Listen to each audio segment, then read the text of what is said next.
Pixel.tv har været et smut i London og fået et lille sneak peek på Saints Row 4. Og i den forbindelse fik vi også en snak med en af udviklerne bag spillet og spurgte blandt andet ind til superkræfter, aliens og så hvad et dubstep gevær er for noget. Se med her.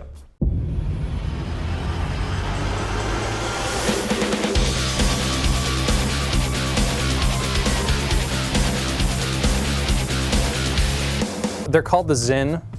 They're kind of global, or I guess not global, but universal conquerors. They kind of go around the universe and pick up individual people. They pull certain people in order to build up their army, and they've targeted Earth as the next place they're going to invade. So they invade the Earth, grab everyone, and are trying to turn them into people to fight for the Zin Empire. Superpower abilities ramp up over the course of the game, so there's some innate balance just in that you don't get them all right away. You know, you get super sprinting, you're running around the city at 90 miles an hour, you're jumping over 10-story buildings, and you've also got offensive powers like telekinesis, where you can pick up any person or any object, vehicles, make the environment your weapon essentially. So pick up a car and throw it at a group of enemies, or we also have this freeze blast where you can target enemies or groups of enemies and freeze them all and lock them all in place for a period of time in which you can then destroy them all and shatter them all very quickly. So that it came out of like, how can we advance the combat? What new can we bring to Saints Row? In addition to that, you can get more superpowers by doing optional gameplay throughout the city.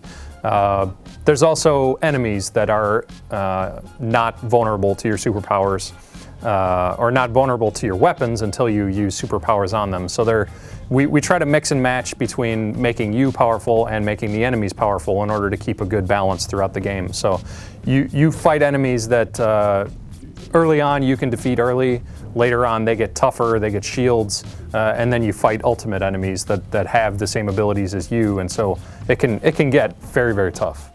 The dubstep gun, and that essentially is a party in a box, was kind of our description of the weapon. It starts playing music, all the cars in the city start bouncing like they have huge hydraulics, all the people start dancing, enemies when they die start going forward and backward in time.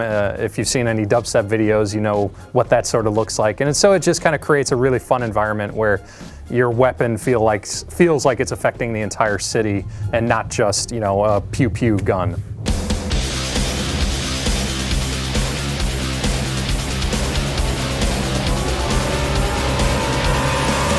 Synes du spillet her ser fedt ud, så kan du altså godt begynde at glæde dig til den 23. august, hvor spillet altså udkommer til Xbox 360, PlayStation 3 og PC.